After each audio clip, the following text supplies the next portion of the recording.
સુરતમાં કરોડોના હીરાની છેતરપિંડી આચરનાર વિપુલ બોગરાની પોલીસે ધરપકડ કરી લીધી છે।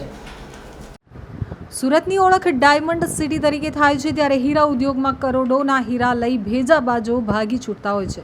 ત્યારે સુરતમાં બે ઠગબાજોએ 9 વેપારીઓ સાથે 4.46 કરોડના હીરા લઈ ફરાર થઈ ગયા હતા।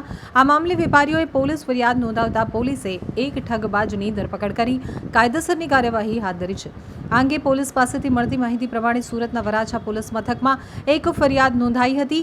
નાના વરાછા પટેલ પાર્ક સોસાયટીની સામે ગિરનાર સોસાયટીમાં રહેતા સુધીર ગિરધર વેકરિયા પરાછા મિની બજાર ચોકસી બજાર પાસે રાજહંસ હાઇટ્સમાં કેશવ જેમ્સ એન્ડ જ્વેલર્સ નામથી હીરાનો વેપાર કરે છે।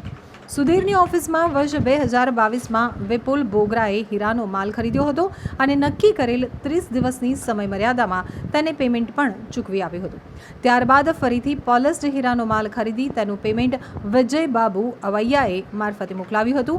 તે વખતે વિજય અવૈયાએ તેનો વિપુલ સાથે ભાગીદારીમાં હીરાનો વેપાર કરીએ છીએ કહી વિપુલ બોગરા સાથે મોબાઈલ ઉપર વાત પણ કરાવતા તેણે વિજય મારો ભાગીદાર છે અને હું બહાર હોઈશ ત્યારે વિજય તમારી પાસે માલ ખરીદવા માટે આવશે તેમ જણાવ્યું હતું।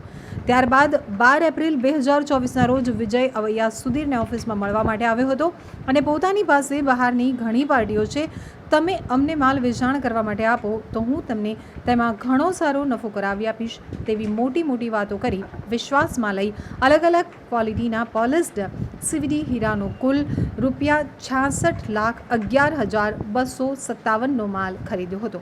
તો વિજય અવૈયાએ આ માલ જાંગડ ઉપર સહી કરી લીધો હતો અને વિપુલ સાથે ફોન કરી કન્ફર્મ પણ કરાવ્યું હતું। સુધીરે 8 એપ્રિલના રોજ ફોન કરતા વિજયે ફોન ઉપાડ્યો ન હતો। થોડીવાર પછી સુધીરના પિતા ઉપર વિપુલ બોગરાએ ફોન કરતા વિજય કેમ ફોન ઉપાડતો નથી તેવું કહેતા તેણે તેમ ટેન્શન ના લો, તમારું પેમેન્ટ તમને ચૂકવી આપીશું, નહીં તો તમારો માલ તમને પરત આપી દઈશું તેવો વાયદો આપ્યો હતો। જો કે બાદમાં માલ કે પેમેન્ટ આપ્યું ન હતું। તો બીજી તરફ માર્કેટમાં તપાસ કરતા વિપુલ બોગરા અને વિજય અવૈયાએ તેમના ઉપરાંત અન્ય 9 જેટલા વેપારી પાસેથી પણ ₹3.79 કરોડનો હીરાનો માલ ખરીદી કુલ ₹4.46 કરોડના હીરાનો માલ ખરીદી કોઈને પેમેન્ટ નહીં આપી છેતરપિંડી કરી હોવાની ખાતરી થતાં આ અંગે સુધીર ગિરધર વેકરિયાએ વરાછા પોલીસ મથકમાં ફરિયાદ નોંધાવી હતી, જે મામલે વરાછા પોલીસે તપાસ શરૂ કરી હતી અને વિપુલ બોગરાની ધરપકડ કરી છે। તો પોલીસે અન્ય આરોપીઓ વિજય અવૈયાને પકડી પાડવા ચક્રો ગતિમાન કર્યા છે।